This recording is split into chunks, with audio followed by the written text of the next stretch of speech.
আজকাল একটা সিগারেট খেতেও ১৬ টাকা লাগে। কেন যে এইসব ছাইপাস খাওয়া শিখেছিলাম, এখন হাড়ে হাড়ে এই অভ্যাসটার প্রভাবটা টের পাচ্ছি। সারাদিনে ৪টা বিড়ি খেতেও ৬৫ টাকা লাগে। বাসার ছাদে এসে রোজ বিকেলবেলা আমি একটা করে সিগারেট খাই। কেন জানি ইদানিং আমার এমন মনে হয় আমাদের পাশের বাসার জানালা থেকে আমাকে কেউ ফলো করে সামনাসামনি। আমি কোনোদিন দেখিনি, কিন্তু আমি সবসময় বুঝতে পারি পাশের ফ্ল্যাটে জানালা থেকে আমাকে কেউ ফলো করে। কিন্তু আমার এসবে কিছু যায় আসে না। মানুষের যখন খুব কাছের কিছু হারিয়ে যায়, তখন আর দূরের ছোটোখাটো বিষয়গুলো মানুষের চোখে পড়ে না। মীরা আমার জীবন থেকে চলে যাওয়ার পর আমার একমাত্র কাছের সঙ্গী হলো এই সিগারেটকে। আজকে খুব বৃষ্টি হচ্ছে, মীরার কথা মনে হচ্ছে খুব। কোনো একদিন হুট করে এমন এক বৃষ্টির মিশ্রিত সকালে মীরার সাথে পরিচয় হয়। কলেজে গিয়েছিলাম ওই দিন আমি খুব সকাল সকালে।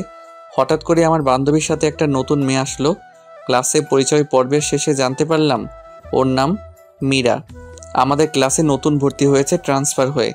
তখন আয়েশা বলল, মীরা শোন, রবিউল কিন্তু আমাদের ক্লাসের টপার। এই কথা শুনে মীরা আমার দিকে অদ্ভুতভাবে তাকালো। আমি সেই তাকানোর মানেটা বুঝতে পারলাম না। অল্প কিছুদিনের মাঝেই আমাদের খুব ভালো বন্ধুত্ব হয়ে গেল। এমন একটা অবস্থা, মীরা আমাকে ছাড়া কিছুই বোঝে না। মীরা আসার আগে আমি কখনোই কলেজ মিস দিতাম না, কিন্তু এখন মাঝে মাঝে কলেজ মীরাকে নিয়ে ফুচকা খেতে যেতে হয়। একদিন হুট করে মীরা আমাকে প্রপোজ করে ফেলে। আমিও বেশি না ভেবে রাজি হয়ে যাই। খুব ভালোই চলছিল আমাদের রিলেশন, কিন্তু সময় যতই গড়াতে লাগলো মীরার আধুনিক হওয়ার স্বভাব বেড়েই যাচ্ছিল। মীরা যে সমস্ত পোশাক পরতো আমার একদম পছন্দ না। এটা নিয়ে মাঝে মাঝেই ঝগড়া হতো। একটু ঝগড়া হলেই মীরা আমার সাথে আর যোগাযোগ করতো না। আমি আগে কল দিয়ে সবসময় সরি বলতাম। মীরার সাথে কথা হতো ফেসবুকের রিলেশনের শুরুতে। মীরার ফেসবুকের পাসওয়ার্ড আমার কাছে ছিল। আমাদের কলেজে একটা নতুন ছেলে ভর্তি হয়। ছেলেটার নাম সাগর। ছেলেটা কলেজে আসতো দামি বাইক নিয়ে। ছেলেটার সাথে মেয়েরা গায়ে পড়ে কথা বলা শুরু করে এবং মীরাও ব্যতিক্রম কিছু করলো না। ইদানিং মীরা আমার সাথে কলেজে একদম কথা বলে না।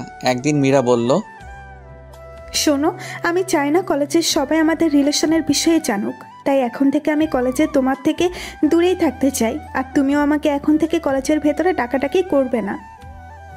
আমি মীরার প্রতি খুব দুর্বল ছিলাম। প্রথম প্রেম তো একটু বেশি কাজ করতো আবেগ। আমিও কলেজ টাইমে মীরাকে কিছু বলতাম না। একদিন আমি একটু আগেই কলেজে গিয়েছিলাম। সাধারণত মীরা সবসময় আগেই কলেজে আসতো, কিন্তু আমি ক্লাস শুরু হওয়ার কিছুক্ষণ আগে যেতাম। ওই দিন কলেজে গিয়ে এমন কিছু দেখব তা কল্পনাও করতে পারি নাই। মীরা আর সাগর বকুলতলায় বসে বসে কথা বলছে। শুধু কথা বলছে বলে ভুল হবে, একজন হাসতে হাসতে আর একজনের গায়ের উপর পড়ছে। আমি কোনোভাবে এটা মানতে পারলাম না। সাথে সাথেই কলেজ থেকে চলে আসলাম। ভেতরটা আমার দুমড়ে মুচড়ে যাচ্ছে।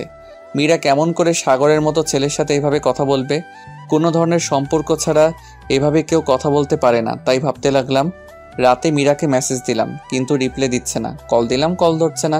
এভাবে কিছুক্ষণ কল দেওয়ার পর ফোন বন্ধ দেখাচ্ছে। আমার তো মাথায় কিছুই ঢুকছে না, কি হচ্ছে আমার সাথে। মীরা আমাকে ব্লক করে দিছে। কিছুক্ষণ ভেবে মীরার ফেসবুক আইডিটা আমি লগ ইন করতে গিয়ে বুঝতে পারলাম মীরা ওর আইডির পাসওয়ার্ডটা পাল্টে নিয়েছে। আমি কোনোভাবেই আর মীরার সাথে যোগাযোগ করতে পারলাম না। পরের দিন কলেজে গিয়ে আমি মীরার সাথে কথা বলার চেষ্টা করলাম। তখন মীরা যা বলল তা সারা জীবন মনে থাকবে। আমার তোমার প্রতি কোনো ফিলিংস কাজ করে না। আমার তোমার সাথে আর থাকা সম্ভব না, তাই আমি আমাদের সম্পর্কটা এখানেই শেষ করতে চাচ্ছি। আজ থেকে তুমি তোমার মতো, আমি আমার মতো। মীরার কথা শুনে আমার না চাইতেও চোখের কোণে জল এসে পড়ল। ওর কথাগুলো শুনে আমি ওর হাত ধরতে গেলে উল্টো ভালোবাসার প্রতিদান হিসেবে ওই একটা থাপ্পড়ে আমি হুঁশে ফিরলাম। আমি বুঝে গেলাম মীরার হৃদয়ে আমার স্থান কোথায়। 4 মাস পর, ওই দিনের পর তেমন কলেজ যাই না। আর ওই দিন থেকে আমার নতুন সঙ্গী হয়েছে সিগারেট। কিছুদিন পর দাদা অসুস্থ, তাই আম্মু আব্বু তাকে দেখতে যাবে। তাই আব্বু আম্মুকে স্টেশন থেকে রেলে তুলে দিয়ে বাসায় ফিরলাম। সন্ধ্যার পর পর হুট করে বাসার দরজায় কে যেন নক করলো। এই অসময় কে আসলো আবার? আব্বু আম্মু তো চলে গেছে, এমন কেউ তো নেই যে আসবে। দরজা খুলতে আমি পুরো হা হয়ে গেলাম। এত মৌ আপু, আমাদের পুরো এলাকার ক্রাশ। আমার থেকে 1 বছরের সিনিয়র, যেরকম রাগের সেরকম সুন্দরী। আমি তো হা করে তাকিয়ে আছি আপুর দিকে। আপু বলল, এই কি রে, তুই হা করে তাকিয়ে আছিস কেন? মুখটা বন্ধ কর, না হলে মশা ঢুকবে গাধা। আর তুই এত বেয়াদব কবে থেকে হলি? আমি আবার বেয়াদব হলাম কবে? তো কাউকে দরজায় দাঁড় করিয়ে রাখাটা কোন ধরনের আদব? সরি আপু, আসো ভেতরে আসো। আসলে তুমি অসময়ে আমার বাসার দরজায়, তো তাই আমি একটু চমকে গিয়েছি। তো কেমন চলছে তোর দিনকাল? ভালোই চলছে। তোমার কি অবস্থা বলো আপু? আমার আর অবস্থা, দিনে 16 ঘন্টায় বই আর বইয়ের দিকে তাকিয়ে থাকতে থাকতে চোখ বেচারা এখন আর একলা চলতে চায় না। সঙ্গী হিসেবে চশমাকে বেছে নিয়েছে। জানিসই তো, মেডিকেলে একটু বেশি ইচ্ছা। হুম। তোকে তো আমাদের বাসায় গিয়ে খেয়ে আসতে বলা হয়েছিল, কিন্তু তুই গেলি না। বাসায় কি করছিস? আসলে আপু আমার তেমন ক্ষুধা লাগেনি। থাক থাক, আর মিথ্যা বলতে হবে না, তোকে আমি খুব ভালো করে চিনি। তুই যে লজ্জা কুমার। এই নে নে, এই খাবারগুলো এনেছি, তুই খেয়ে নে। তুমি কষ্ট করে কেন আনতে গেলে খাবার আপু? আর আপু, তুমি যে হোস্টেল থেকে বাসায় আসছো আমি তো সেটাই জানি না। আমার কথা কেন জানবে তুমি? তোমার তো জানার অনেক কিছু আছে। হোস্টেলের পরিবেশ খারাপ হওয়ার জন্য আমি 7 দিন পরেই বাসায় চলে আসছি। বাসা থেকে স্কুটি দিয়েই ক্লাস করি। সেটাও তো 1 বছর হয়ে আসলো। আর তুই কিনা বলছিস আমি বাসায় কবে আসছি? আচ্ছা, এবার তুই খেয়ে নে। আপু তুমি চলে যাও, আমি পরে খেয়ে নেব। না না না না না, তোকে আমার জানা আছে। তুই এখনই খেয়ে নে, আমি টিফিন বাটি নিয়ে যাব। তারপর আমি খাওয়া শুরু করলাম। খাওয়ার সময় নানা ধরনের প্রশ্ন করছিল আপু। আচ্ছা, তোকে একটা কথা বলি। বলো। তোর প্রতিদিন কয়টা করে সিগারেট লাগে? আপুর কথা শুনে আমি এত লজ্জা পাচ্ছিলাম যে আমার মুখ দিয়ে কোনো কথা বের হচ্ছিল না। আমি কিছু না বলে চুপ করে আছি। আরে বলে দে। আসলে আপু, মাঝে মাঝে 2-1টা খাই। তুমি প্লিজ বাসায় এসব বলো না। সেটা পরে দেখা যাবে, এখন আমি যাই। খাবার খাওয়া শেষে আপু টিফিন বাটি নিয়ে চলে গেল। শুয়ে শুয়ে ফোনে টুকটাক লেখালেখি করছিলাম, এমন সময় আমার ফোনের পরিচিত টোনটা বেজে উঠলো। স্ক্রিনে তাকিয়ে দেখি মৌ আপুর নাম্বার। আমি আপুর নাম্বারটা সেভ করেছিলাম সেই 2 বছর আগে। এই 2 বছরে না কল এসেছে আপুর থেকে, না আমি কোনোদিন কল করেছি। এমনকি আপুর কাছে যে আমার নাম্বার আছে এটাই আমি বিশ্বাস করতে পারছি না। কাপা কাপা হাতে ফোনটা রিসিভ করে কানে রাখতেই, কিরে, ফোন রিসিভ করতে এত সময় লাগে? আসলে আপু, আমি ফোন থেকে একটু দূরে ছিলাম। থাক থাক, তোর আর মিথ্যা বলতে হবে না। আমি বুঝি না আপু, আমি মিথ্যা বলতে গেলে কেমনে ধরে ফেলে। তুই এখন যেই অবস্থায় আছিস ওই অবস্থায় আমার বাসার নিচে চলে আয়। কেন? এই, তোর কাছে কোনো কিছু শুনতে চাইছি? তুই চলে আয়, 5 মিনিট সময় দিলাম। এত রাত করে কি দরকার? আমি যেমন ছিলাম লুঙ্গি আর টি শার্ট পরেই মৌ আপুদের বাসার নিচে গেলাম। কিছুক্ষণ পরে আপু নিচে আসলো। আমার কেমন যেন লাগছিল। আমি সাধারণত লুঙ্গি পরে রাস্তায় বের হই না। আপু তো আমাকে দেখে হাসি শুরু করে দিল। আপুর হাসি দেখে আমার আর বোঝার বাকি রইল না যে আপু আমার লুঙ্গি পরার জন্য হাসছে। হাসছো কেন আপু? আমি কিন্তু চলে যাব তাহলে। তুমি তো বললে আমি যেমন আছি তেমন করে আসতে, আর বলে 5 মিনিটের মাঝে আসতে। তো আমি কেমনে করে এই অল্প সময় আবার কাপড় পাল্টে আসতাম? আর দেরি করে আসলেই তো বলতে যে বড়দের কথা রাখি না, বেয়াদব হয়েছি। ও রে রে, থাক বাবু, তুমি আর রাগ করো না।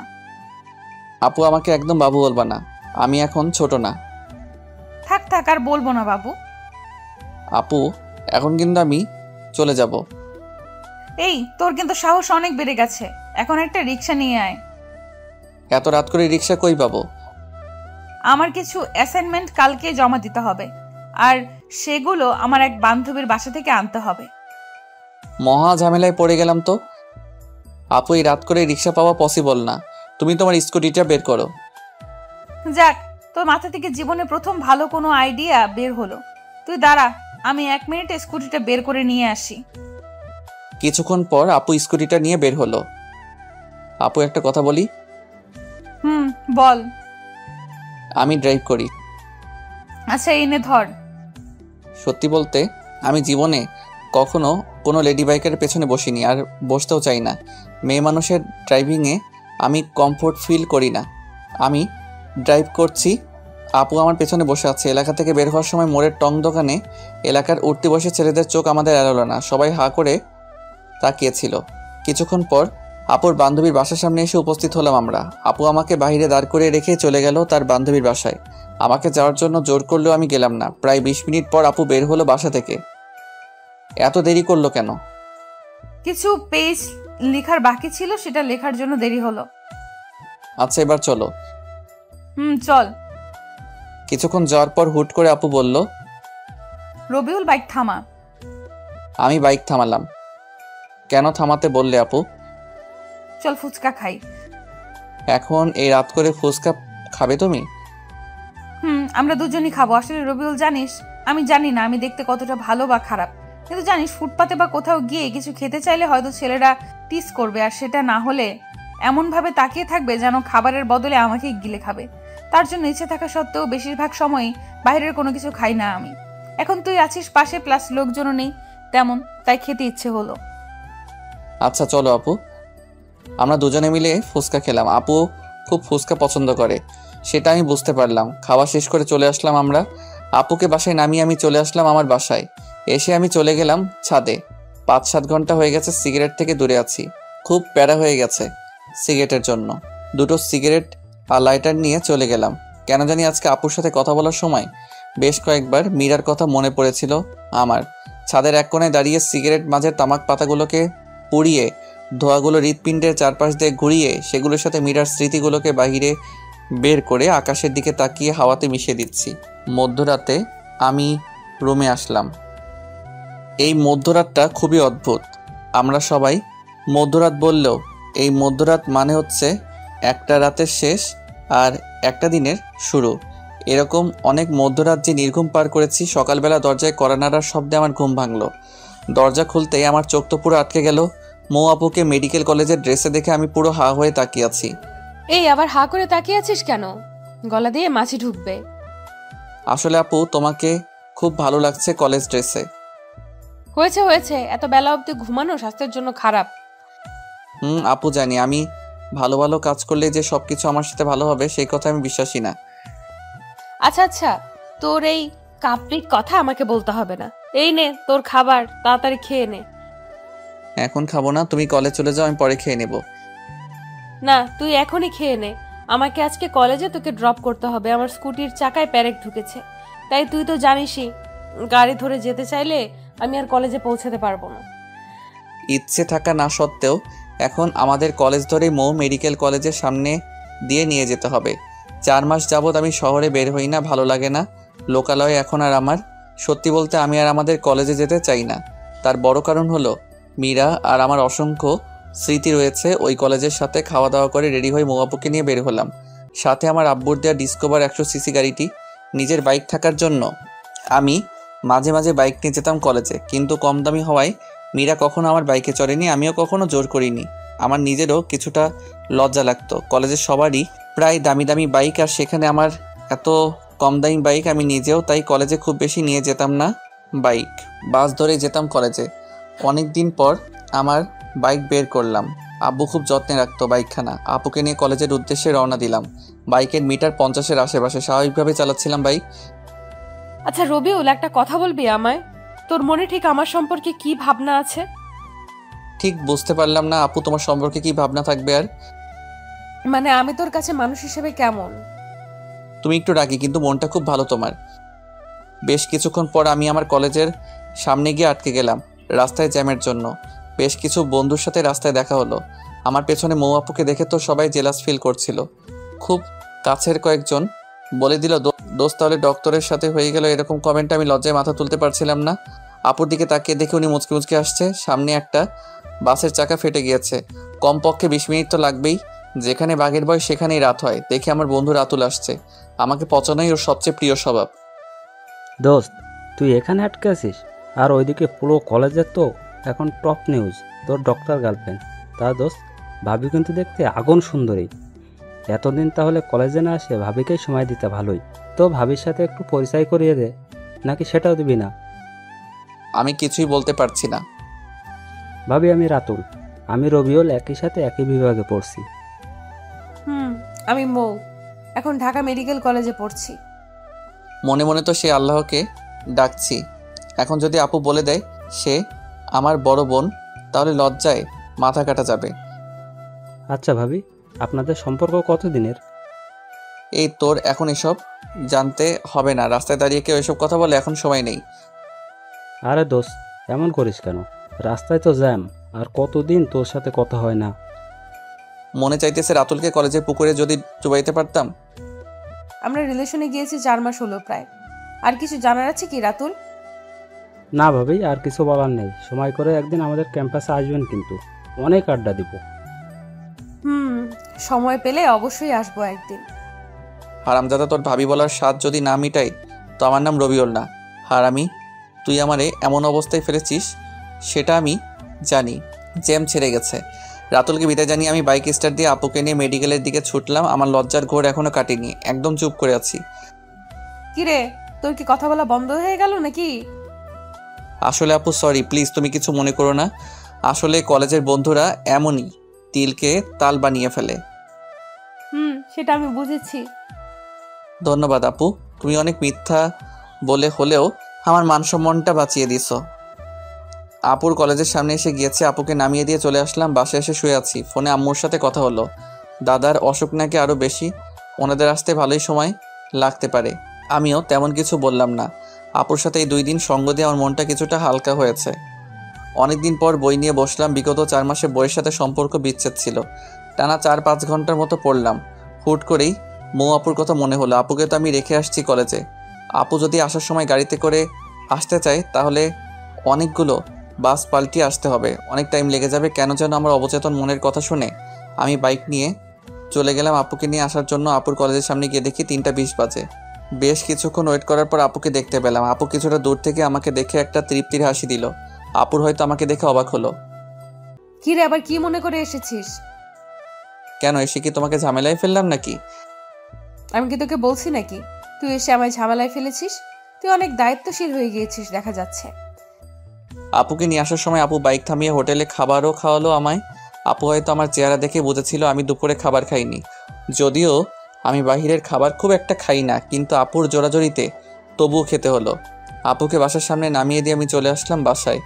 সারা দিনটা ভালোই কাটলো। অনেকদিন পর একটা সম্পূর্ণ দিন ভালো কাটলো। সন্ধ্যার পরপরই পড়তে বসলাম। রাত 9টার দিকে কলিং বেলের শব্দ। ক্রিং ক্রিং। আপু আসছে।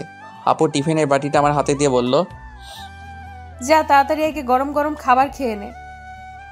আপু, প্রতিদিনই আমার প্রিয় প্রিয় খাবার রান্না হয় নাকি তোমাদের বাসায়? আরে সেরকম না, কাকতালীয় ভাবেই হয়তো তোর প্রিয় খাবারগুলি রান্না হচ্ছে আমাদের বাসায়। আমিও ব্যাপারটা সিরিয়াসভাবে না নিয়ে খাওয়া শুরু করলাম। অর্ধেক খাওয়ার পর তাকিয়ে ভদ্রতার খাতিরে আপুকে জিজ্ঞাসা করলাম, আপু তুমি খেয়েছো রাতের খাবার? না, আমি খাইনি। আমি একটু লেট করেই খাই রাতের খাবার। বলো কি, তোমাকে বসিয়ে রেখে আমি খেয়ে যাচ্ছি? এত খাবার আমি এমনিতেও খেতে পারবো না, আসো দুজনে মিলে খাই। না, তুই খেয়ে নে। কি হবে খেলে? ছোটকালে তো অনেকবার দুজন মিলে খেয়েছি আমরা। বাহ, তোর দেখি ছোটবেলার কথাও মনে আছে। তো মনে না থাকার কি আছে? আমার সবকিছুই ভালোভাবে মনে আছে ছোটকালের। আসো আপু, আমি তোমাকে খাওয়াই দেই। আপু না করলো না, এগিয়ে আসলো আমার দিকে। আমি আপুকে খাওয়াই দিলাম। যদিও আমি আমার লাইফে কাউকে কখনো খাইয়ে দেইনি, তাই আমার একটু কষ্ট হচ্ছিল। আপু সেটা ঠিকই বুঝতে পারলো। রবিউল, তোর বউটা খুব ভাগ্যবতী হবে, দেখিস তোকে অনেক ভালোবাসবে।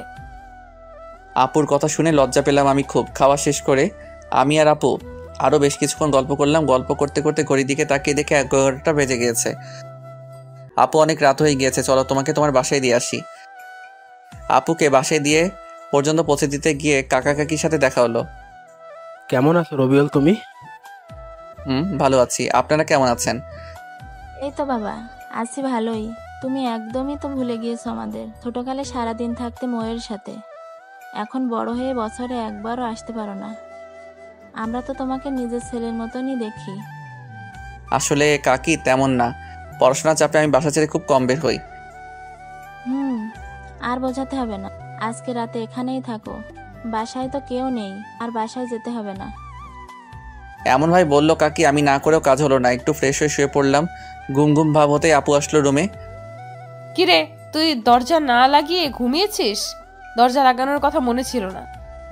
তো কি মনে করে তুমি এই রুমে? কিছু মনে করো না, দেখতে আসলাম তোর ঘুম হচ্ছে কিনা। এই রুমে মশারিও নেই, তাই কয়েল নিয়ে আসলাম। ধন্যবাদ আপু, অল্প অল্প মশাই কামড়াচ্ছে। মৌ আপু মুখ ধুয়ে আসছে, কানের পাশটায় বিন্দু বিন্দু পানি গড়িয়ে পড়ছে। আমি লুকিয়ে দেখতে লাগলাম আপুর দিকে, কিন্তু যা হবার তাই হলো। আপুর চোখে ধরা খেলাম। কিরে, তুই হা করে কি দেখছিস? আমি আমতা আমতা করে বললাম, কই কিছু না। খুব চালাক হয়েছিস তাই না? বলে আপু মাথায় দিল একটা থাপ্পড়। মোটেও চালাক না আমি, আপু খুব বোকাশোকা ছেলে আমি। গল্প করতে করতে একসময় আপু সোফাতেই ঘুমিয়ে পড়লো। আমি কয়েকবার ডাক দেওয়ার পরও ঘুম ভাঙলো না। খুব ইনোসেন্ট লাগছিল আপুকে। আমি আর আপুর ঘুম ভাঙাতে পারলাম না। একটা চাদর দিয়ে দিলাম আপুর উপর দিয়ে। আমিও বিছানায় শুয়েছিলাম। কখন যে ঘুমিয়ে গিয়েছি জানিই না। খুব ভোরবেলাতে আপুর ডাকে ঘুম ভাঙলো। এই তাড়াতাড়ি উঠে পড়, আর এই নে তোর জন্য চা এনেছি। কাপটা হাতে নিতে ঘুম ঘুম চোখে একটা চুমুক দিতে চোখ থেকে সকল ঘুম নিমিষেই উধাও। আপু খুব সুন্দর হয়েছে। চা কে বানিয়েছে? চা কে আর বানাবে, আমিই বানিয়েছি। তুমি এত ভালো করে চা বানাতে পারো? এই তোকে মিথ্যা সান্ত্বনা দিতে হবে না, তাড়াতাড়ি চা খেয়ে নিয়ে ফ্রেশ হয়ে খাওয়ার টেবিলে আয়। আমি চাটা অনেক সময় নিয়ে খেলাম। ফ্রেশ হয়ে চলে গেলাম খাবার টেবিলে। টুকটাক কথা হলো কাকা কাকির সাথে। তোদের রান্না কি খেতে পারছো বাবা? কাকি খুব ভালো হয়েছে রান্না। ওই রান্না করছে কয়েকদিন যাবত, তাই জিজ্ঞাসা করলাম আর কি। তাই নাকি? খাওয়া দাওয়া শেষ করে আমি জিনি আপুর থেকে বিদায় নিয়ে বাসায় চলে আসলাম। 9টার দিকে আপুর কল আসলো। আসসালামু আলাইকুম আপু। ওয়ালাইকুম সালাম। কি করছিস? বসে আছি। আমাকে একটু কলেজে রেখে আসবি? আমার স্কুটি তো ঠিক করা হয়নি, আজকে আমার 11:30 থেকে ক্লাস। আচ্ছা একসাথেই যাবনি। ওকে, তুই যখন বের হবি তখন আমায় কল দিস, তাহলেই হবে। আচ্ছা আপু। কিছুক্ষণ পর রেডি হয়ে বাইক নিয়ে চলে গেলাম আপুর বাসার নিচে। কল দিয়ে আপুকে আসতে বললাম। কিছুক্ষণ পরে আপু এসে উপস্থিত হলো। তারপর আপুকে নিয়ে রওনা দিলাম। মনে মনে গান গাইতে ইচ্ছে করছিল। এই পথ যদি শেষ না হয় তবে আপু কেমন হবে তুমি বলো তো? হ্যাঁ, বাকিটা তো আর মনে নাই। মনে না থাকাই ভালো। আপু এই গান শুনলে চলন্ত বাইকে আমার গলা টিপে ধরবে। আমি ক্লাস 7-এ পড়ি, আপু পড়তো 8-এ। আপুর সাথেই আমি স্কুলে যেতাম। ছোটবেলাতে আপু আর আমি সবসময় একসাথে স্কুলে যেতাম। হাই স্কুল জীবন থেকে আপুর পেছনে এলাকার বিভিন্ন ছেলেরা ঘুরতো। আমাদের এলাকার সিনিয়র এক ভাই ছিল। ভাই টুকটাক পলিটিক্স করতো। এলাকায় খুব প্রভাব ছিল, তার জন্য সবাই ভয় পেত কম বেশি। ভাইয়ার নাম ছিল আকাশ। উনি আপুকে ওই সময় খুব পছন্দ করত। প্রতিদিনই স্কুলে যাওয়া আর আসার সময় আপুর জন্য রাস্তায় দাঁড়িয়ে থাকতো। এভাবে 6 মাস চলে যায়। বেচারা ভাইয়ার জন্য ওই ছোট বয়সে আমারই মায়া জন্মে গিয়েছিল। একদিন সাহস করে আপুকে প্রপোজ করে ভাইয়া। আপু সরাসরি কোনো ভনিতা না করে জানিয়ে দেয় আপু কোনো রিলেশনশিপে যেতে পারবে না। কিন্তু ভাইয়া তবুও হাল না ছেড়ে আপুকে ফলো করত। একদিন আবারও কথা বলার জন্য আপুকে ডাক দেয়। আপু ওই দিন না দাঁড়িয়ে হাঁটা শুরু করতে গেলে ভাইয়া আপুকে থামানোর জন্য আপুর হাত ধরার চেষ্টা করে। আর সাথে সাথে আপু দাঁড়িয়ে স্যান্ডেল খুলে আকাশ ভাইয়ার গালে বিদ্যুৎ গতিতে 5-7 বার জুতা দিয়ে মারলো। পরে এই বিষয়টা এত ভাইরাল হয় যে আকাশ ভাইয়ার লজ্জায় এলাকা ছেড়ে প্রবাসে পাড়ি জমায়। আমার কলেজের সামনে এসে আমি বাইক থামালাম। আপু তুমি একটু এখানেই দাঁড়াও, আমার কলেজে একটু কাজ আছে, তা শেষ করে আসছি। আচ্ছা। কলেজে এসেছি আমাদের ডিপার্টমেন্ট প্রধান সালাম স্যারের সাথে দেখা করতে। ক্লাস টপার হওয়ার জন্য স্যার আমাকে খুব আদর করতো আর শাসনও করতো খুব। মীরার বিষয়টা জানার পর স্যার নিজে আমাকে কলেজে আসতে মানা করেছিল। কারণ স্যার খুব ভালো করেই জানতো কলেজে আসলেই মীরা আর সাগরকে একসাথে দেখে আমার অবস্থা দিন দিন খারাপই হতো। সত্যি বলতে ক্যাম্পাসের সবাই জানতো কম বেশি ভালোবাসায় কতটা সিরিয়াস ছিলাম। স্যারের চেম্বারে গিয়ে দেখি স্যার নেই। অফিস সহকারীর সাথে কথা বলে জানতে পারলাম স্যার আমাদের ক্লাস নিচ্ছে। আমি আমাদের ক্লাসের সামনে গেলাম। খুব নার্ভাস লাগছে, হয়তো অনেক দিন পর মীরার সাথে দেখা হবে। দরজা খুলে স্যার আসতে পারি? আসো। আসসালামু আলাইকুম স্যার। ওয়ালাইকুম সালাম। কেমন আছো তুমি? ভালো আছি স্যার, আপনার সাথে কিছু কথা আছে। আচ্ছা, আমার ক্লাস শেষ, তুমি আমার রুমে আসো। তারপর স্যারের সাথে কলেজের ব্যাপারে কিছু কথা ছিল, সেগুলো বলে চলে আসলাম আপুর কাছে। তারপর আপুকে নিয়ে কলেজে নামিয়ে দিলাম। ধন্যবাদ, সাবধানে যাবি বুঝলি, আমাকে মেসেজ দিস পৌঁছে। আমি বাধ্য ছেলের মতো মাথা নেড়ে চলে আসলাম। বাসায় এসে আপুকে একটা কল দিয়ে জানিয়ে দিলাম। আপুর সাথে কথা বলে কেমন যেন একটা শান্তি পাই। শান্তিটার মানে কি সেটা আমি জানি না। বিকেলে আবার আপুর কল। কিরে রবিউল, কি করতেছিলি? তেমন কিছু না আপু। কাজ না থাকলে আমায় একটু নিয়ে যেতে পারবি? আমি আসছি। আপুকে নিতে গেলাম। আপুর কথা ভাবতে ভাবতে বাইক চালিয়ে যাচ্ছিলাম। হুট করে আচমকা রাস্তায় কুকুর এসে পড়লো। আমার বাইকের সামনে যা হবার তাই হলো। ব্যালেন্স ঠিক রাখতে পারলাম না। রাস্তার পাশের একটা বড় গাছের সাথে ধাক্কা খেলাম। তারপর আর কিছুই মনে নাই। চোখ খোলার পর নিজেকে হসপিটালে আবিষ্কার করলাম। উপর দিকে তাকিয়ে দেখি আমার হাত ব্যান্ডেজ করে ঝুলানো রয়েছে। ভালো করে চারপাশে তাকাতেই দেখি মৌ আপু আমার পাশে বসে কান্না করছে। আপু আমার চোখ খুলতে দেখেই চোখের জল মুছল। কান্না করছো কেন আপু? আমার কিছুই হয়নি, ঠিক আছে আমি। আমি তোকে আসতে না বললে কিছুই হতো না। সরি, তুই আমাকে মাফ করে দে। আপু তুমি পাগলের মতো কী সব বলছো? আসলে রাস্তায় হুট করে মাঝপথে কুকুর এসে যায়, কুকুর বাঁচাতে গিয়ে আমি ব্যালেন্স হারিয়ে ফেলি। একটু পরেই ডক্টর আসলো। ডক্টর আসার পর বুঝতে পারলাম আমার ডান হাতের হাড় ভেঙে গিয়েছে। আমাকে হসপিটালে আনছে কে আপু? আমি যতদূর জানি একটা গাড়ির ড্রাইভার তোকে পৌঁছে দিয়েছে, আর তোর ফোনে আমার নাম্বার প্রথমে থাকায় আমাকে কল দিয়ে জানায়। তারপর আমি আসছি। আমি এসে রাতুলকে কল দিছি, তারপর রাতুলও আসছে। আচ্ছা আপু, তুমি রাতুলকে কেন কল দিচ্ছ? এখন তো দিলে আমায় বিপদে ফেলে। রাতুলের সামনে যদি তোমাকে আপু আপু করে বলি, তাহলে কলেজে আমার যেটুকু সম্মান আছে তার সবটুকু নিলাম করে দিবে ও। জানো না তো আপু, তুমি রাতুল থাকেই আমাকে পচানোর জন্য সব সময়। প্লিজ আপু, রাতুলকে বুঝতে দিও না যে তুমি আমার বড় আপু। প্লিজ আপু। আচ্ছা আচ্ছা, সে আমি দেখছি, কিন্তু বাবু তুমি আমাকে আপু বইলো না আবার রাতুলের সামনে। আমাকে আপুর সাথে কথা বলতে শুনেই রাতুল ভেতরে আসলো। কিরে দোস্ত, তুই কি ভাবিকে নিয়ে স্বপ্ন দেখতে দেখতে বাইক চালানো শুরু করছিলি নাকি?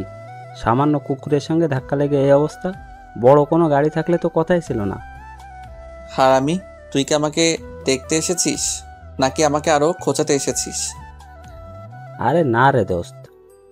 আচ্ছা শোন, ডক্টরের সাথে কথা বলে দেখ কি বলে। আমি বাসায় চলে যাব, এখানে থাকলে আমার দম বন্ধ হয়ে আসবে।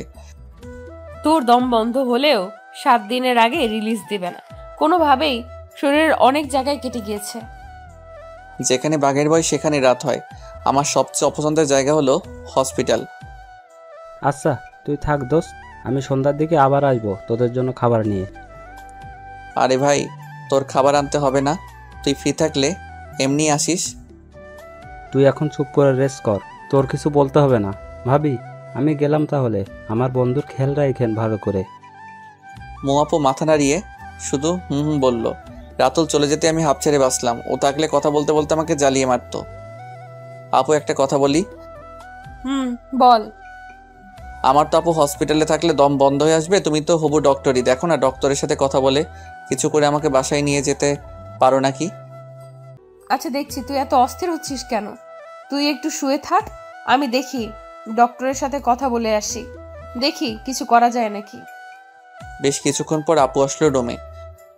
রবিউল, আমি ডক্টরের সাথে কথা বলছি। আমি মেডিকেলের ছাত্রী হওয়ায় ডক্টর তোকে ছাড়পত্র দিতে রাজি হয়েছে, কিন্তু 7 দিন তোর নার্স হিসেবে আমাকে তোর পাশে থাকতে হবে। ও আচ্ছা তাহলে থাক, আমি এখানে থাকি, তোমার পড়াশোনা অনেক ক্ষতি হয়ে যাবে। এই তুই কি আমার থেকে বেশি বুঝিস নাকি? আমার পড়ার কথা তোর ভাবতে হবে না। তারপর আপু আমার প্রেসক্রিপশনটা নিয়ে গেল কিছু ইনজেকশন আর ওষুধ আনার জন্য। আপু যাওয়ার 2 মিনিট পরই আচমকা মীরা এসে উপস্থিত। মীরাকে দেখে আমার বিরক্ত লাগছে। কেমন আছো? কি করে হলো এসব? বলেই তো ন্যাকা কান্না শুরু করে দিল। এই নাটকের তো আমি কোনো মানে বুঝতে পারলাম না। আমার মুখ দিয়ে কোনো কথা বের হচ্ছিল না মীরার সাথে কথা বলার জন্য। আমার ভেতরে কোনো কথা নেই। এমন সময় মৌ আপু এসে পড়লো। আপুকে দেখে মীরা আমার শরীর ধরে কান্না করছিল। মৌ আপুর দিকে তাকাতেই দেখি আপুর মুখটা কালো হয়ে গিয়েছে। আপু পুরো একটা বিব্রতকর অবস্থায় পড়ে গেল। রবিউল, কে উনি তোমার? কেউ না তেমন, আমাদের ক্লাসেই পড়ে। আমার কথা শুনে এক মুহূর্তে মীরার কান্না থেমে গেল। তেমন কিছু না বলে আপু আর আমার থেকে বিদায় নিয়ে চলে গেল। আমি কিছুতেই হিসাব মিলাতে পারতেছি না। মীরা কেন আসলো হসপিটালে? এটা কি আমাকে নিয়ে মীরার নতুন কোনো গেম? মীরা চলে যাওয়ার পর আমি আর আপু একটা সিএনজি করে আপুদের বাসায় চলে আসলাম। আপুর চোখের দিকে আমি তাকাতেই পারছি না। একটু পর পরই আপুর চোখ দিয়ে জল পড়ছে। আপু প্লিজ, তুমি আর কান্না করো না। তুমি এভাবে যদি কান্না করো তাহলে আমি একটু সুস্থ হব না। চোখের জল মুছে জোর করে হাসার চেষ্টা করলো আপু। কিছুক্ষণের মধ্যে বাসায় পৌঁছালাম, কিন্তু হাত ভাঙা থাকায় খাওয়া নিয়ে বাজলো বিপত্তি। আমি চামিচ দিয়েও ভাত তুলতে পারছিলাম না। পুরো হাতই শক্ত করে ব্যান্ডেজ করা বাধ্য হয়ে আপু আমাকে খাওয়াই দিচ্ছিল। আপু তুমি এত ভালো করে খাওয়াই দিতে শিখলে কই থেকে? এর আগে কাকে কাকে খাওয়াইছো? আমার লাইফের ফার্স্ট কাউকে আমি নিজের হাতে খাইয়ে দিতেছি, বুঝলি? বুঝেছি আপু। কি বুঝলি? এটাই যে আপু তুমি সব বিষয়ে পারফেক্ট একজন মানুষ। আপু একটা কথা বলি? বল। তোমার বিএফ নেই? আছে আমার বিএফ। আপুর বিএফ আছে, এই কথাটা শুনে আমার ভেতরটা নাড়া দিয়ে উঠলো। আপু আমি আর খাবো না, আমার পেট ভরে গিয়েছে। আপু চলে গেল প্লেট রেখে আসতে। আমি বুঝলাম না, আপুকে তো আমি ভালোবাসি না, তাহলে আপুর বিএফ আছে এটা শুনে আমার কষ্ট হচ্ছে কেন? তবে কি আমি আপুর প্রেমে পড়ে গিয়েছি? না, এসব ভাবাও ঠিক না। আপু কিছুক্ষণ পর রুমে আসলো। কিরে রবিউল, মন খারাপ নাকি তোর? একটু মন খারাপ, আব্বু আম্মুর কথা মনে পড়েছে। ও আচ্ছা, তুই শুয়ে শুয়ে বিশ্রাম নে। তাহলে কোনো কিছু লাগলে আমায় ডাক দিস। আমার কিছু পড়া আছে, আমি পড়তে বসবো। আচ্ছা আপু, যাও তুমি। আর শোনো আপু, কাকা কাকিকে বলো তারা যেন আমার অ্যাক্সিডেন্টের কথা আব্বু আম্মুকে না জানায়, শুধু শুধু চিন্তা করবে। আচ্ছা, সেটা আমি এখন বলে দিচ্ছি, তুই বিশ্রাম কর। আপু চলে গেল। আপু যাওয়ার সাথে সাথেই কেমন যেন শূন্যতা অনুভব করছি। শুয়ে শুয়ে অতীতের কথাগুলো ভাবছি, কত না সুন্দর ছিল দিনগুলো। মীরা এসে আমার জীবনটা এলোমেলো করে দিছে। সত্যিকারের ভালোবাসা মানুষের জীবনকে যেমন সুন্দর করে তোলে, মিথ্যে ভালোবাসা তেমনি জীবনকে বিস্ময় করে তোলে। এজন্যই হয়তো কোনো একজন বলেছেন, মদ খা, পারলে গাঁজা খা, তবু প্রেম করিস না। কলিজাটা পচে যাক, তবু ভেতরটা ভালো থাক। 11টার দিকে আপু আসলো রুমে, সাথে 2 কাপ কফি এনেছে। এই নে কফি খা, ভালো লাগবে। আপুর থেকে কাপটা নিয়ে চুমুক দিতে ভেতরটা শান্ত হয়ে গেল। অসাধারণ কফি বানিয়েছে আপু। কফি খেতে খেতে গল্প করছিলাম। আচ্ছা আপু, তুমি কিন্তু বললে না তোমার বিএফ আছে কিনা। এই, তুই আমার বিএফ এর খোঁজ খবর নিয়ে কি করবি বল? তোর কি মনে হয় আমার বিএফ আছে? মেডিকেলে পড়ে আবার বিএফ? আমার সম্পর্ক ওই ডিপার্টমেন্টের বইয়ের সাথে। আপুর কথা শুনে তৃপ্তি পেলাম। আচ্ছা, তোর জিএফ নেই? তুই তো ডুবে ডুবে জলপান করিস। সত্যি বলতে আমিও সিঙ্গেল এখন। আপু কিন্তু একটা রিলেশনে ছিলাম আমি অতীতে, কিন্তু ওই মেয়েটা অল্পতেই ধোকা দিয়ে চলে গেছে। আমার কথা শুনে আপু এভাবে হাসবে এটা আমি ভাবিনি। আপুর হাসির শব্দে আমার হৃদয় খুব আঘাত করলো। আমার কি দোষ নাকি আমার দোষ এটাই, আমি অন্ধের মতো আমার ভালোবাসার মানুষটিকে বিশ্বাস করেছি। আমার চোখ দিয়ে অজান্তেই জল এসে পড়লো। আরে পাগল, সরি, কান্না করে দিতে হবে না। আরে কলেজ লাইফে 2-1টা প্রেম বিচ্ছেদের ঘটনা স্বাভাবিক, বুঝলি? দেখিস ওই মেয়ের চেয়েও ভালো একজন আসবে তোর জীবনে। তুই শুধু মন দিয়ে পড়াশোনা কর, ক্যারিয়ারে ফোকাস রাখ।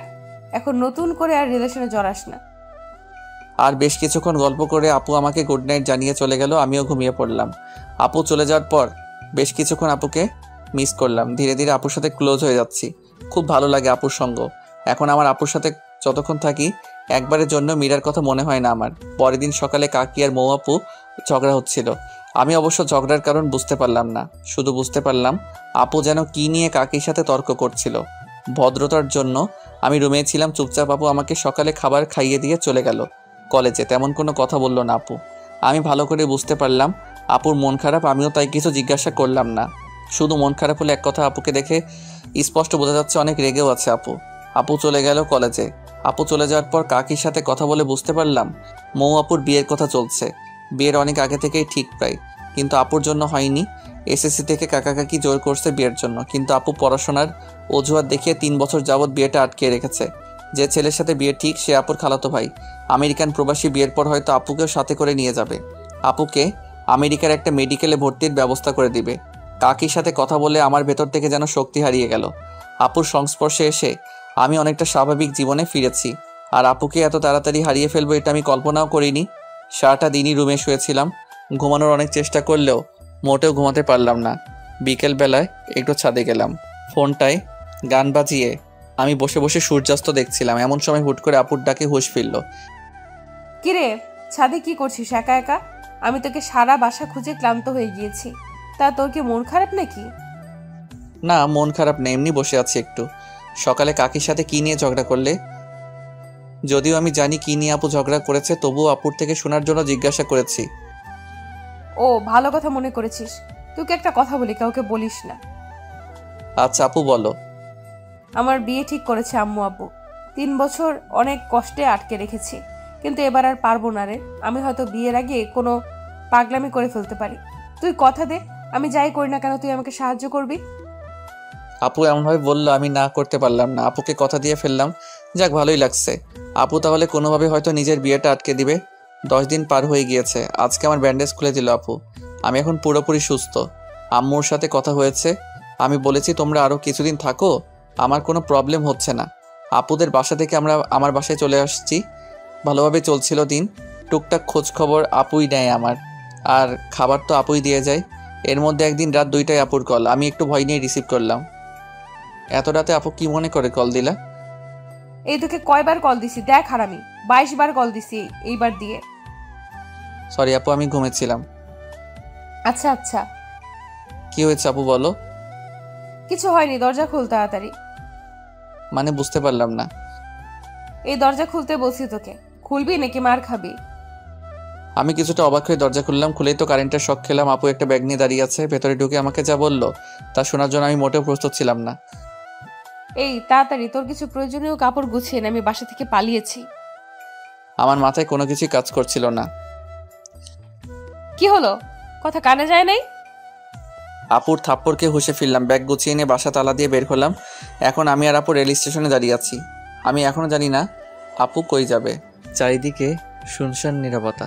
দেখে বোঝার উপায় নেই এই স্টেশনগুলো দিনের বেলায় কতটা ব্যস্ত হয়ে পড়ে। স্টেশন যদি কোনো মানুষ হতো তাহলে এখনকার পরিস্থিতি হতো ঠিক ঘুমায় যাওয়া একজন রোগী। কিছু মানুষ স্টেশনে রাত্রি যাপন করে, যাদের থাকার মতো আশ্রয় নেই। কতই না অদ্ভুত রহস্যময় আমাদের এই পৃথিবী। অনেক ঘর ফাঁকা আছে আমাদের দেশে, যেখানে ঘুমানোর কেউ নেই। আর এখানে ঘুমানোর মানুষ আছে কিন্তু ঘর নেই। দিন শেষে আমরা মিথ্যে করে বলে ফেলি উচ্চ গলায়, মানুষ মানুষের জন্য। আমার মনে হয় এটা বলা ঠিক না। এখন বলা উচিত মানুষ স্বার্থের জন্য। আপুর দিকে তাকিয়ে আমি কিছুই বুঝতে পারছি না। এরকম পরিস্থিতিতে এত চুপ করে আছে কেমন করে? আপুর ডাকে কিছুটা হকচকিয়ে গেলাম। রবিউল, বলো আপু। এই শোন, সবার আগে তুই আমাকে এই আপু বলাটা অফ করে রাখ। যেভাবে আপু আপু করিস, মানুষের সামনে না আবার বিপদে ফেলে দেস। আপুর কথার আগামাথা কিছুই বুঝলাম না। আপু বললে আবার কিসের বিপদ হবে? আমি না বুঝেই ইশারায় মাথা নাড়লাম। আপুর টিকিট কাউন্টার থেকে টিকিট কেটে নিল। আমি একদম চুপ করে আছি।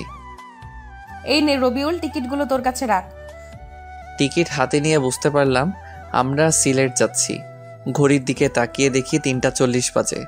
রেল আসবে 3:55-তে, আর এই স্টেশন থেকে ছেড়ে যাবে ঠিক 4টায়। আপু, তোমার প্ল্যানিংয়ের কিছু তো বললে না? 2 ঘন্টা যাবৎ তোমার সাথেই আছি শুধু শুধু।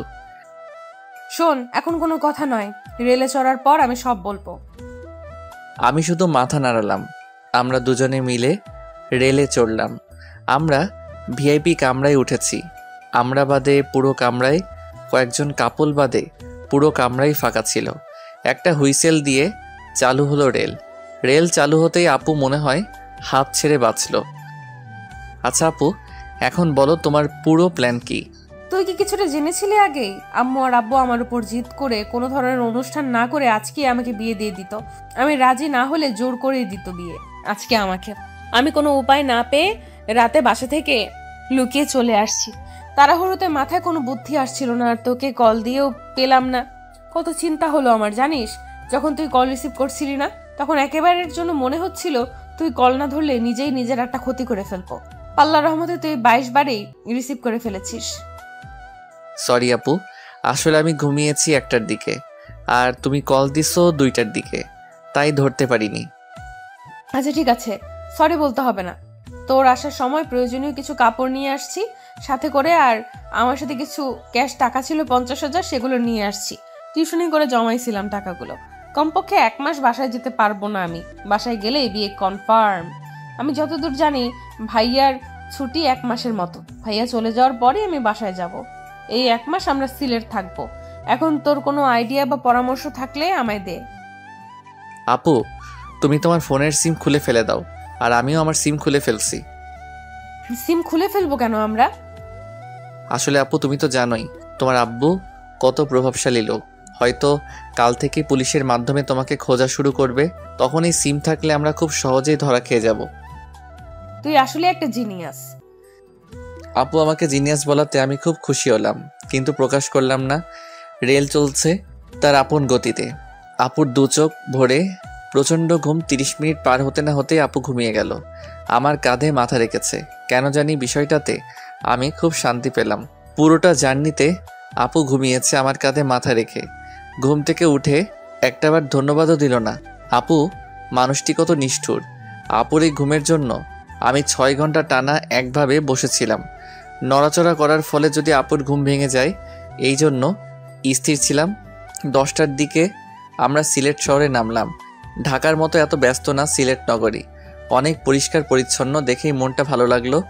অনেকদিন যাবৎ ঢাকার ধুলোবালি, জ্যাম আর গাড়ির হর্নে জীবনটা একটা জেলখানা হয়ে গিয়েছিল।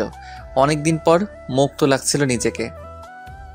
আপু শোনো, আমরা আপাতত কারোর সাথে যোগাযোগ করব না, কারণ আমাদের পরিচিত কারোর সাথে যোগাযোগ করলে পুলিশ সেই সূত্রের মাধ্যমে আমাদের ঠিক বের করে ফেলবে।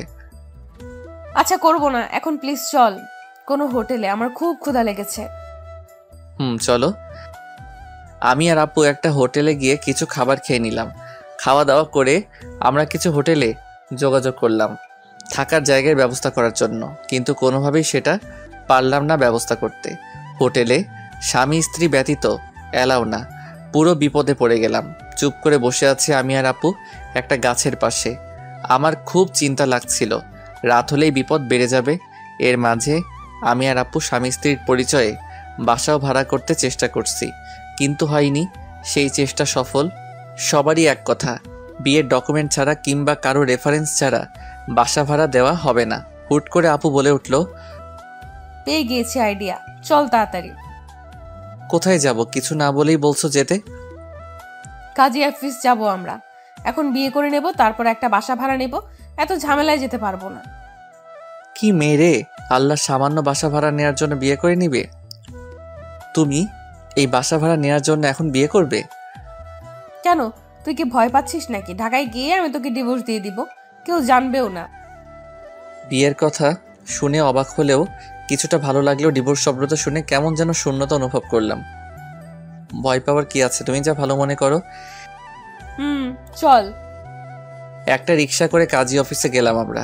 কিছু ঝামেলা ছিল সাক্ষীর, কিন্তু টাকা কিছু বেশি দেওয়াতে সব ঠিকঠাকই হলো। সব কাজ শেষ করে আমরা বিয়ের ডকুমেন্ট নিয়ে একটা বাসাও ভাড়া করে নিলাম। বাড়িওয়ালা দুজন বৃদ্ধ আর বৃদ্ধা।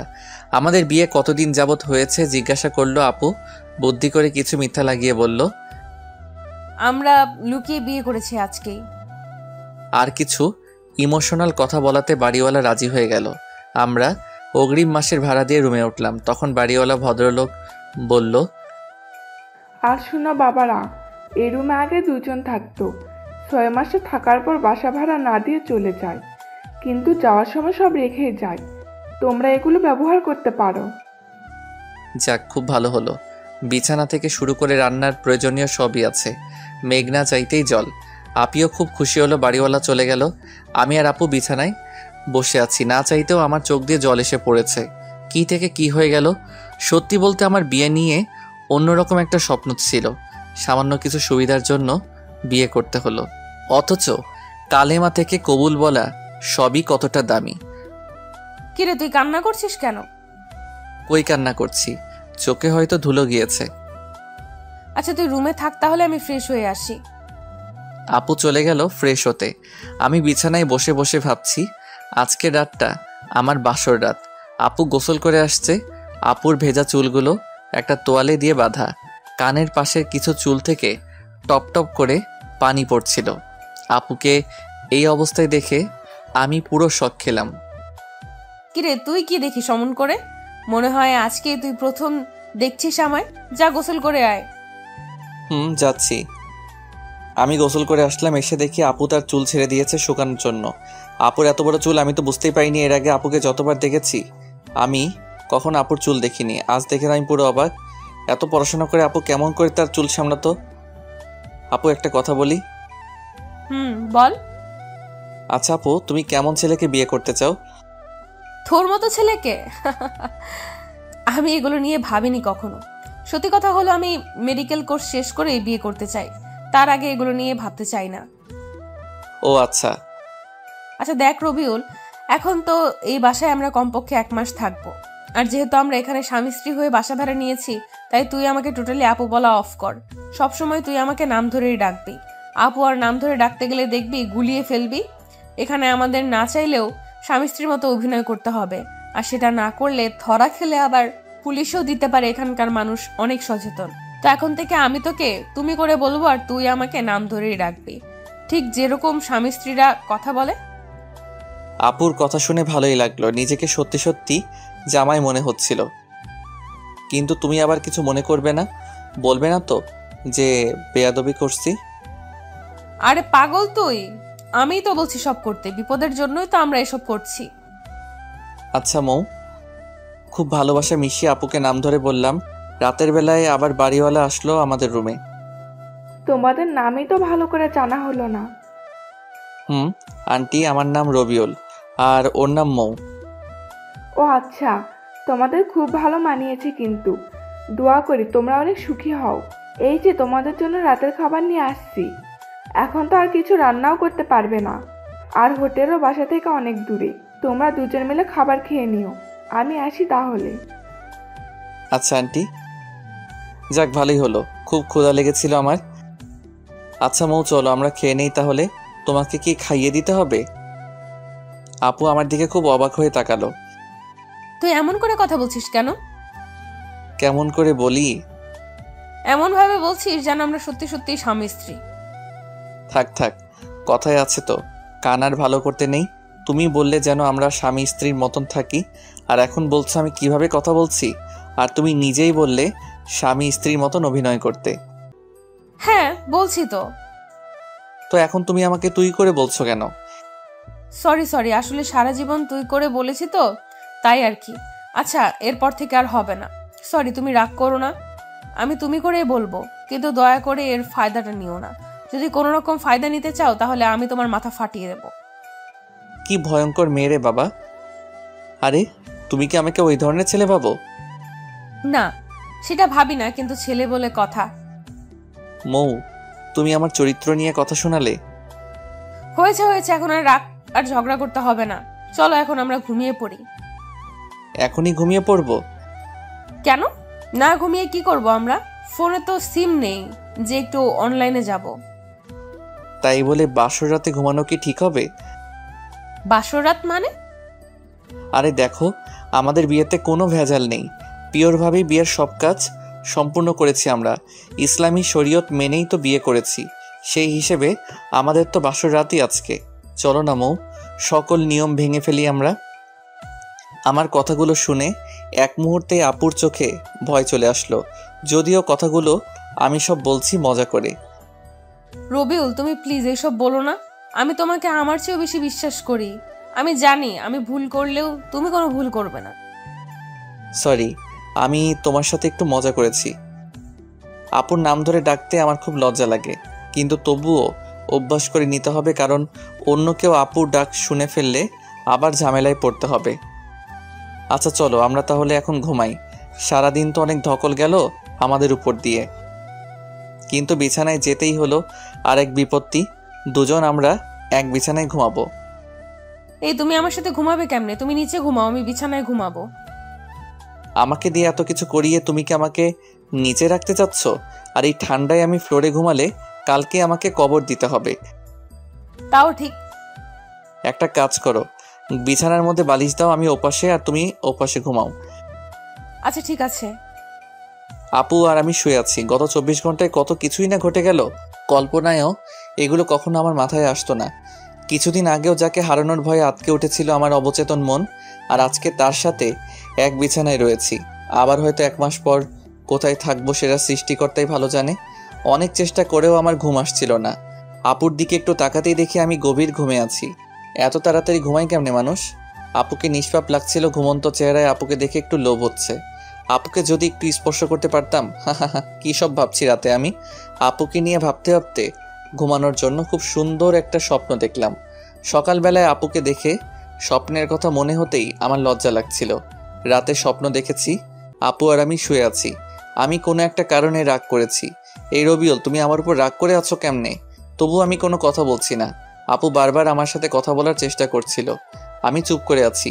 এক সময় এসে আপু জোর করে আমার ঠোঁটে ঠোঁট লাগিয়ে খুব জোরে একটা আমি নিঃশ্বাস নিতে পারছিলাম না। আপু ছেড়ে দেওয়ার পর আমি হাঁপাচ্ছিলাম। এই তুমি কি নিয়ে হাসছো? কিছু না, এমনি হাসছি। সারাদিনই আপুর সাথে খুনসুটি ভালোই কাটলো। বিয়ের প্রথম দিন। মৌ, আমি একটু বাহিরে যাব, তুমি বাসায় থেকো, কোথাও যেও না। আমাকে একা রেখে কই যাবে তুমি এই নতুন জায়গায়? আমার একটু দরকার আছে, থাকো তাহলে। আমি গেলাম। আমার মানিব্যাগটা নিয়ে বের হলাম। বাসা থেকে বের হয়ে একটা রিক্সা নিয়ে শহরে গেলাম। আসলে আমি শহরে আসছি মৌ আপুর জন্য কিছু বই কিনতে। আমি চাই না এই 1 মাসে আপুর পড়াশোনার ক্ষতি হোক, তাই দেখি কিছু বই ম্যানেজ করা যায় নাকি। আসার সময় লুকিয়ে আপুর কলেজের কার্ডটা নিয়ে আসছি। আপুর কার্ডে সব লেখা ছিল। আমার বই খোঁজার জন্য বেশি কষ্ট হলো না। মেডিকেল কলেজের একটা লাইব্রেরি থেকে আপুর সেমিস্টারের সব বই কিনে নিলাম। সব মিলিয়ে 3000 টাকার বই কিনলাম। ভালোই সময় লেগে গেল বই কিনতে কিনতে। বাসায় ফিরতেই আপু এমনভাবে দরজা খুলে দিল যেন খুব মিস করছিল। এত দেরি করতে হবে তোমার? যদি সত্যি তোমার বউ হতাম, একা রেখে এত সময় বাহিরে এইভাবে থাকতে পারতে? জানো কতটা চিন্তা হচ্ছিল আমার। সরি, তোমার জন্য ছোট্ট একটা সারপ্রাইজ আছে বলে মৌয়ের হাতে বইয়ের প্যাকেটটা দিলাম। আমি আসার সময় গিফট পেপারে করে মুড়িয়ে নিয়ে আসছিলাম বইগুলো। গিফট পেপার খুলে আপু খুশিতে চিৎকার করে এসে আমায় জড়িয়ে ধরলো। আমি তো পুরা শকড। কয়েক সেকেন্ড পর আপু আমায় ছেড়ে দিয়ে, সরি, আমি উত্তেজনায় তোমায় জড়িয়ে ধরে ফেলেছি। বইগুলোকে খুব মিস করছিলাম আমি। জানো তুমি এক মাসে কমপক্ষে 450 ঘন্টা পড়তে হবে। অনেক পিছিয়ে পড়তাম বইগুলো না পেলে। অনেক অনেক ধন্যবাদ তোমায়। আপুর খুশিতে মনটা ভরে গেল। প্রিয়জনের জন্য কিছু করতে পারাটা বেশি কিছু না, শুধু একটা চেষ্টার। এভাবে কিছুদিন চলে গেল। আপুর সাথে সম্পর্কটা অনেক বন্ধুত্বে রূপ নিয়েছে। খুব ভালো বোঝাপড়া আমাদের মধ্যে। এখন আর আপুকে আপু বলতে ভালো লাগে না, নাম ধরে ডাকতে বেশি ভালো লাগে। বন্ধুত্বে নাম ধরে ডাকে সবাই, আর আমরাও এটাই করেছি। সিলেট এসেছি 20 দিন হলো। এর মাঝে আমি আমার আম্মুকে কল দিয়ে বলেছি সব কিছু। আম্মু প্রথমে রাগ করলেও পরে বুঝিয়ে বলার পর শান্ত হয়েছে। তোমার ভাবতে অবাক লাগে না? কি ভাবতে অবাক লাগবে? তুমি আমায় একটা সময় কিংবা 20 দিন আগেও শুধু আপু আপু করতে, আর এখন তুমি আমার সবচেয়ে ভালো বন্ধু হয়ে গিয়েছো। জানো আমার ভাবতেই অবাক লাগে। আমি কখনো ভাবিনি তোমাকে তুমি করে বলে আমি এত প্রশান্তি পাবো। জানো এখন আমার মনে হয় আমি বাদেও আমার একটা মানুষ আছে যে আমার পাশে আছে। আমার মনে হয় আমি নিজের কাছে যতটা সেফ, আমিও তোমার কাছে ততটাই সেফ। আমি চাই রবিউল তুমি আমার বন্ধু হয়ে সারাটা জীবন আমার পাশে থাকবে। কথা দাও। মৌ, তুমি কি পাগল হয়ে গেলে নাকি? আমি তোমার সাথেই আছি। কথা দাও তবুও তুমি। মৌ আপু একদম আগের মতো নেই। আমার সাথে এমনভাবে পাগলামি করে যেন আপু একদম ছোট হয়ে গিয়েছে। কথা দিচ্ছি, তোমার সাথে আমি ততদিনই থাকবো যতদিন তুমি আমাকে তোমার সাথে রাখবে। এই তুমি এরকম ফিলোসফিক্যাল কথা বলো কেন? সোজাভাবে বলতে পারো না? থাকবো তোমার সাথেই। তুমি যখন থাকবে না তখন তো আর চাইলেও আমি থাকতে পারবো না। কেন? আমি কই যাব? তুমি তো আর সারা জীবন এরকম থাকবে না। একদিন বিয়ে করে পাড়ি জমাবে অন্যের শহরে, তখন চাইলেও আর তোমার পাশে থাকা হবে না। মৌ একেবারে চুপ হয়ে গেল। আমিও কিছু না বলে রুমের বাইরে চলে আসলাম। অজান্তেই চোখের কোণে জল এসে গিয়েছে। মৌ আমার সাথে আছে, এটা সত্য, আর একদিন অন্যের সাথে থাকবে, সেটা বাস্তবতা। বাস্তবতা সবসময় কঠিন, যেটা না চাইলেও আমাদের মানতে হবে। বেশ কিছুক্ষণ রুমের বাইরে থাকার পর রুমে গেলাম। গিয়ে দেখি মৌ বসে বসে পড়ছে। মেডিকেলের ছাত্রীরা এতটা পড়ে সেটা মৌকে না দেখলে বিশ্বাসই হতো না। মৌয়ের মতো মনোবল সবারই থাকা উচিত। এত বিপদের সময়ও নিজের স্বপ্ন থেকে একটু পিছুপা হয়নি। আচ্ছা, আমিও তো পড়াশোনা করছি, আমারও তো স্বপ্ন আছে, তেমনই হয়তো মৌয়েরও কোনো স্বপ্ন আছে। মৌ, আমার ঘুম পেয়েছে, আমি ঘুমাবো। তুমি পড়া শেষ করে রাতের খাবার খেয়ে নিও। কেন তুমি খাবে না?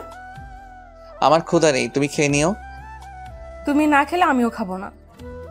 কেন পাগলামি করো বলো? পাগলামি করো না। তুমি না খেলে আমিও খাবো না, সোজা বলে দিলাম। আচ্ছা তুমি পড়ো তাহলে, আমি একটু শুয়ে থাকি। তুমি খাওয়ার সময় আমাকে ডেকে নিও। ঘুমিয়ে গিয়েছিলাম, মৌয়ের ডাকে আপুর ঘুম ভাঙলো। ওই রবিউল, ওঠো, যাও ফ্রেশ হয়ে আসো, আমি খাবার দিতেছি। আমি না খেলে চলে না, আমার খুব ঘুম পেয়েছে, প্লিজ।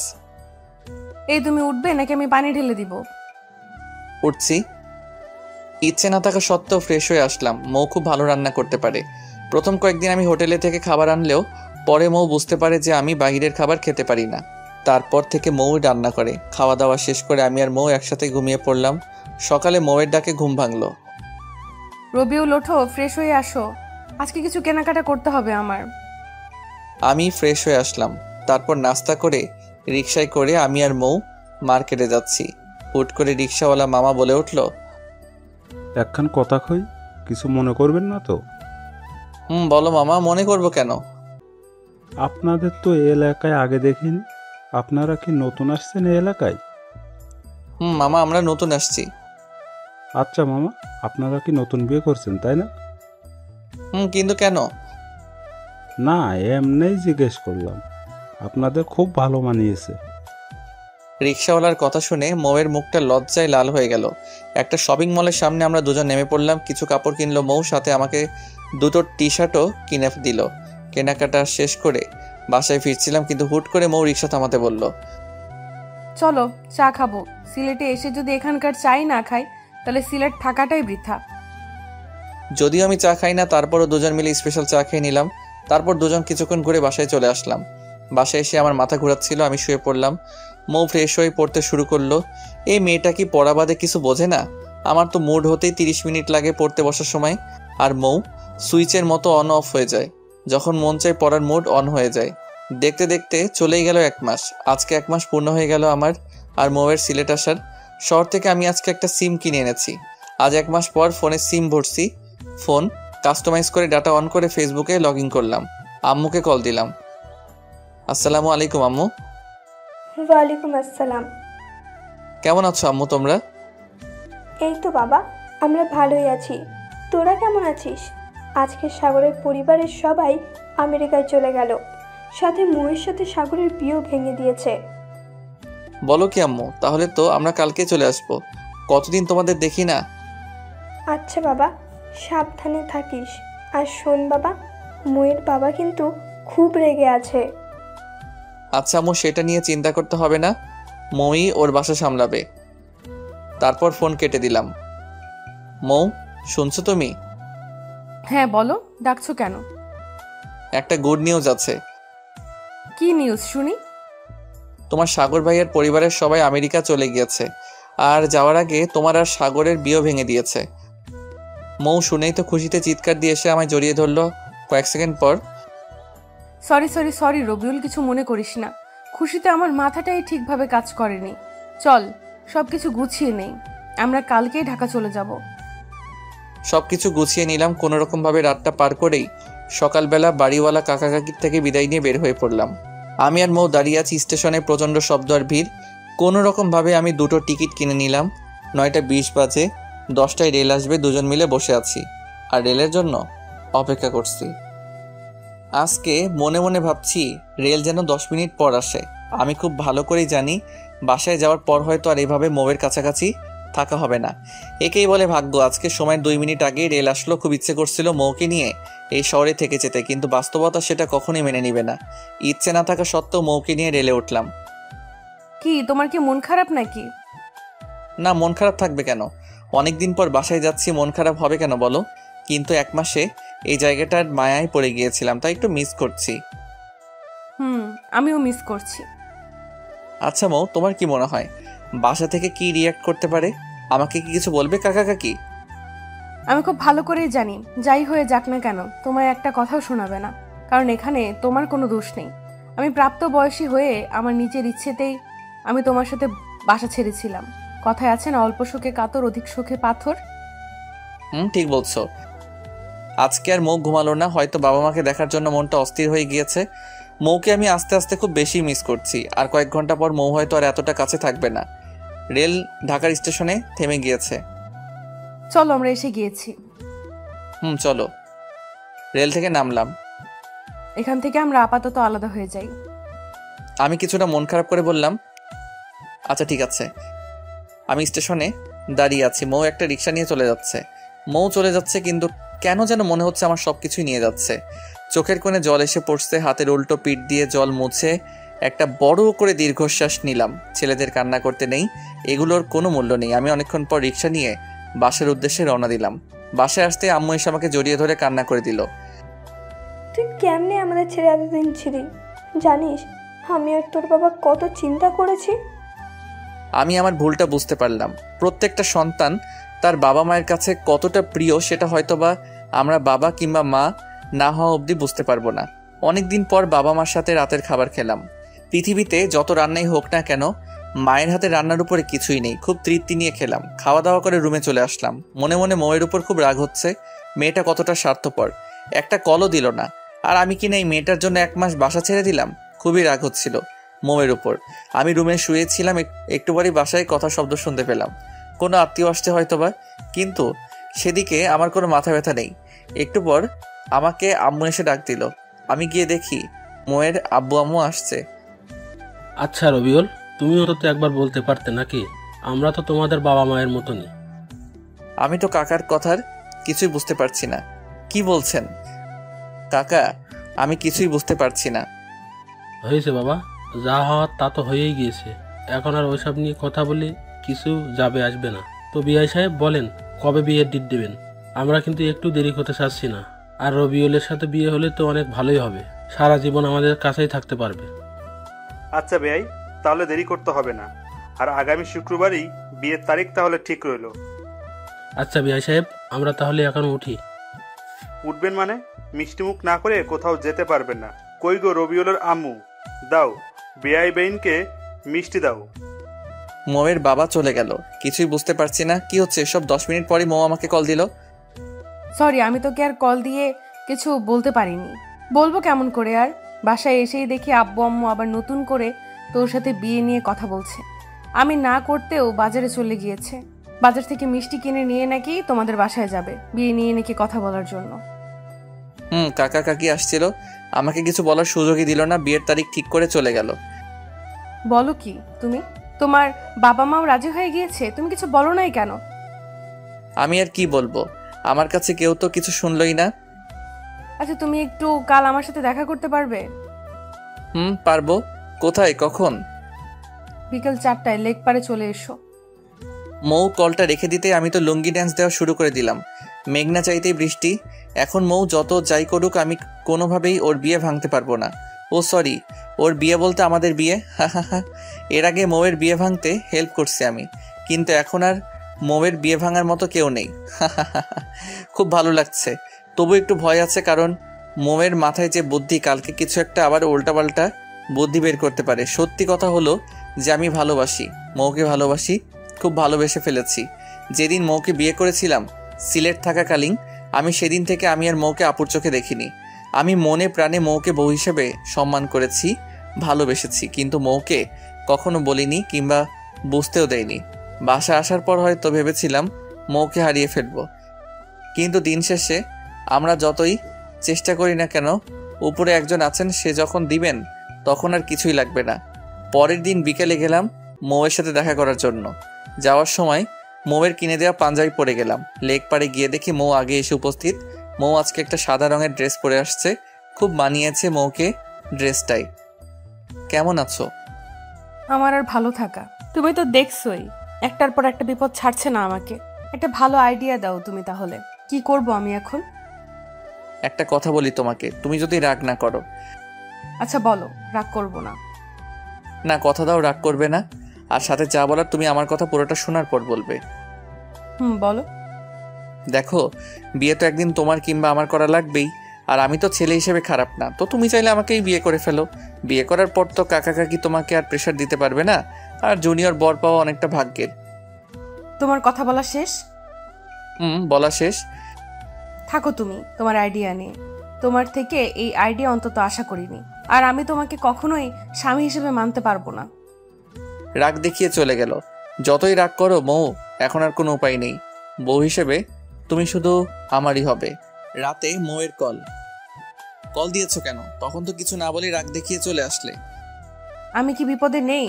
আমিও তো বিপদেই আছি। বিপদে মাথা গরম করে কিছুই হয় না, উল্টো আরো পরিস্থিতি খারাপ হয়ে যায়।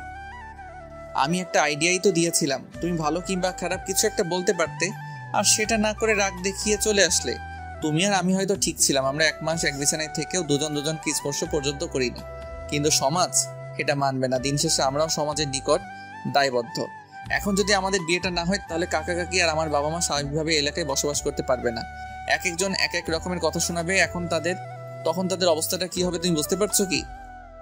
চুপ করে আছে মৌ। বেশ কিছুক্ষণ পর মৌ বলল, আচ্ছা, তবুও কি কোনো আইডিয়া নেই তোমার কাছে? এখন আমাদের জন্য চুপচাপ সব মেনে নেওয়াটাই ভালো হবে। পরে না হয় পরিস্থিতি স্বাভাবিক হলে তখন যে কোনো কিছু করা যাবে। আচ্ছা ঠিক আছে, তুমি খাওয়া দাওয়া করছো কি? না, খাইনি, একটু পর খাবো। আচ্ছা একটা কথা বলো তো মৌ। বলো। তুমি কি আমাকে মিস করছো না একটু? মিস করার কি আছে? তুমি তো আর মারা যাওনি কিংবা চলে যাওনি কোথাও, তাহলে মিস করার কি আছে? মিস করার কি আছে বলেই কলটা কেটে দিলাম। মৌ এমন করে কেমনে বললো বুঝলাম না। একটা মাস থাকলাম আমরা একসাথে, এক মাস তো একটা মানুষ যদি একটা বিড়ালকে সময় দেয়, তাকেও যদি দুদিন সময় দিতে না পারে, তাহলে সেই মানুষটা সেই বিড়ালকে মিস করবে, এটা স্বাভাবিক নাকি? মিস করেও মিথ্যা বললো মৌ। যাক, এসব ভেবে মাথা নষ্ট করার দরকার নেই। রাতুলকে একটা কল দিলাম। দোস্ত কেমন আছিস? এই তো ভালোই আছি।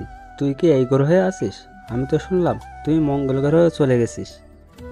শোন, মজা নেওয়া বাদ দে, এখন কাজের কথায় আয়। বল। একটা সুখবর আছে। সুখবর? কি সুখবর?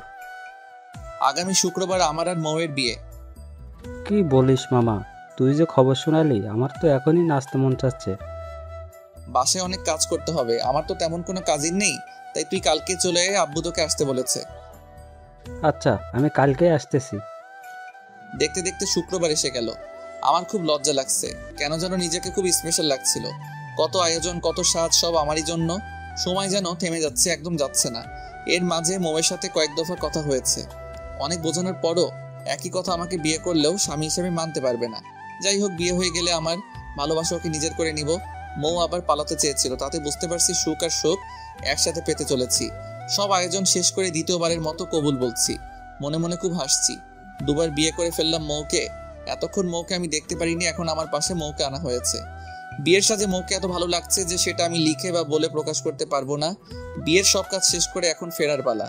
মৌ এমনভাবে কান্না শুরু করে দিল, আমি তো পুরো ভ্যাবাচেকা খেয়ে গেলাম। সত্যি বলতে বিয়েটা, মেয়েদের কান্না করাটা স্বাভাবিক, কিন্তু মৌয়ের চোখে কেন যেন আমি জল মানতে পারছি না। কারণ মৌ তো আর সত্যি সত্যি মন থেকে আমাকে স্বামী হিসেবে মেনে বিয়ে করছে না। তাহলে এরকম করে কান্না করার মানে কি? আবার এমনও হতে পারে মানুষের চাপে কান্না করছে, না হলে আবার লোকে কথা বলবে যে কেমন মেয়ে দেখো, বিয়ের দিনে একটু কান্না করছে না। কান্না করতে করতে আমাদের বাসায় চলে আসলাম। আমার রুমে আসতেই তো আমি পুরো চমকে গেলাম। এত ফুল আর এত সুন্দর করে সাজানো হয়েছে, যেটা আমার কল্পনাতেও ছিল না। পুরো ঘরটায় রজনীগন্ধা আর গোলাপের ঘ্রাণে ভরে উঠেছে। বাসা ভর্তি মেহমান। রাত 11টা অবধি মৌয়ের কাছেই যেতে পারলাম না, আমার আত্মীয়রা মৌকে ঘিরে রেখেছে। 11টায় আস্তে আস্তে সবাই চলে গেল। রাতুল আমাকে এক প্রকার ধাক্কা দিয়ে ঘরে ঢুকিয়ে দিল। বিশেষ দ্রষ্টব্য, গল্পের সিজন 2 আসছে খুব শীঘ্রই।